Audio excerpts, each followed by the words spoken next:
أعوذ بالله من الشيطان الرجيم.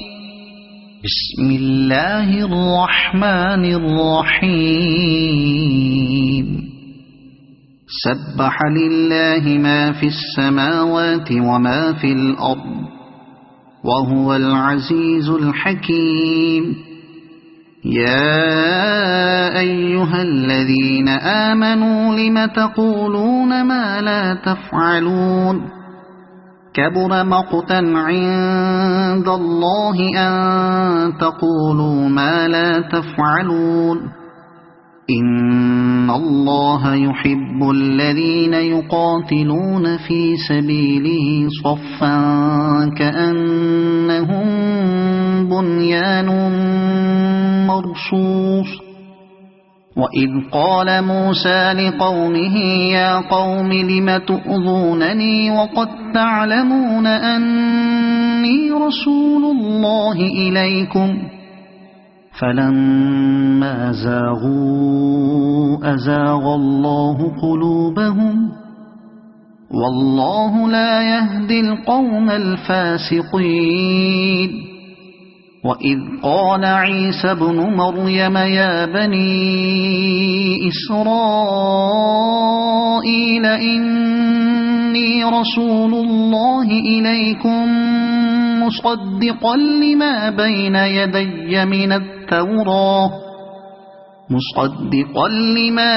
يدي من التوراة ومبشرا برسول يأتي من بعد اسمه أحمد. فلما جاءهم بالبينات قالوا هذا سحر مبين. ومن أظلم ممن افترى على الله الكذب وهو يدعى إلى الإسلام والله لا يهدي القوم الظالمين. يريدون ليطفئوا نور الله بأفواههم والله متم نوره ولو كره الكافرون. هو الذي أرسل رسوله بالهدى ودين الحق ليظهره على الدين كله ولو كره المشركون.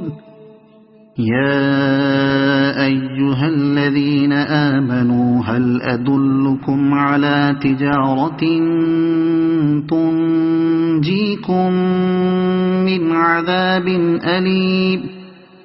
تؤمنون بالله ورسوله وتجاهدون في سبيل الله بأموالكم وأنفسكم ذلكم خير لكم إن كنتم تعلمون. يغفر لكم ذنوبكم ويدخلكم جنات تجري من تحتها الأنهار ومساكن طيبة في جنات عدن ذلك الفوز العظيم. وأخرى تحبونها نصر من الله وفتح قريب وبشر المؤمنين. يا أيها الذين آمنوا كونوا أنصار الله كما قال عيسى بن مريم للحواريين من أنصاري إلى الله؟ قال الحواريون نحن أنصار الله. فآمنت طائفة من بني إسرائيل وكفرت طائفة فأيدنا الذين آمنوا على عدوهم فأصبحوا ظاهرين. صدق الله العظيم.